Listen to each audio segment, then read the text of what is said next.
Yan mga kababayan, kapatid ko, nagkaisa po ang tinig ang ating bayan. Magsasagawa po kami ng malawakang rally, transparency, and a better democracy. Democracy. Ang ibig sabihin niyan mga kababayan, mahihirap na po yung bansa natin. Kaya hindi po ibig sabihin na pabayaan na ng bansa. Kaya nagkaisa po kami para lang labanan ang kahirapan. Iyan ang gagawin namin bukas na mag-rally sa Rizal Park.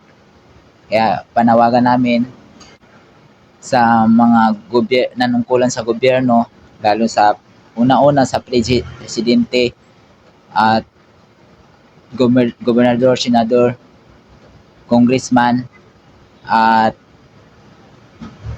lahat ng mga tiwali sa gobyerno. Pakiusap lang po, tulungan po natin yung ating bansa.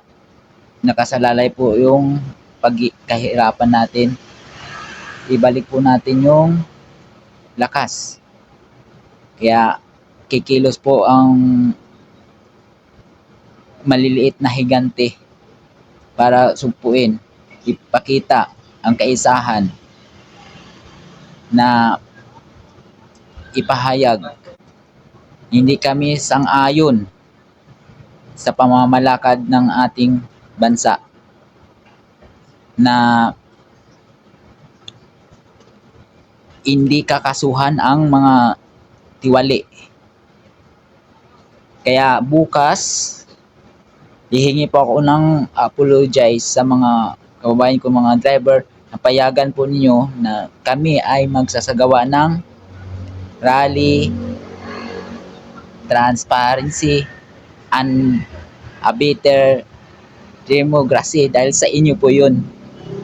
Tulungan po natin ang maliit na kawan na pahayag sa buong bansa na ibalik ang pagnanakaw, pagkawala ng pera sa bansa. Kaya ito na ang panahon na kumikilos po tayo. Less lang. Hindi po porket na nagbibigay kami lang tax, tapos nanakawin lang po inyo, ang flood control nawawala na. Less lang. Dahil nawawala ng flood control, tingnan nyo, pag umuulan, ang pagbabarado na po yung mga impornal, bumabaha. Tapos parang hindi na maayos yung natin, mga kalagayan sa bansa. Please lang, ang pera hindi nadadala sa kaligtasan. Yan lang po.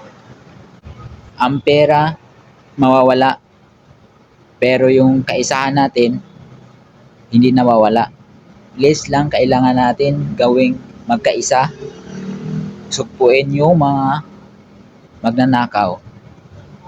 Bukas ay mag-rally kami, payagan po inyo. Kaya mag-a-apologize po ako sa inyo. Paki-share po, follow my Facebook page, Rex Berhel Carlos.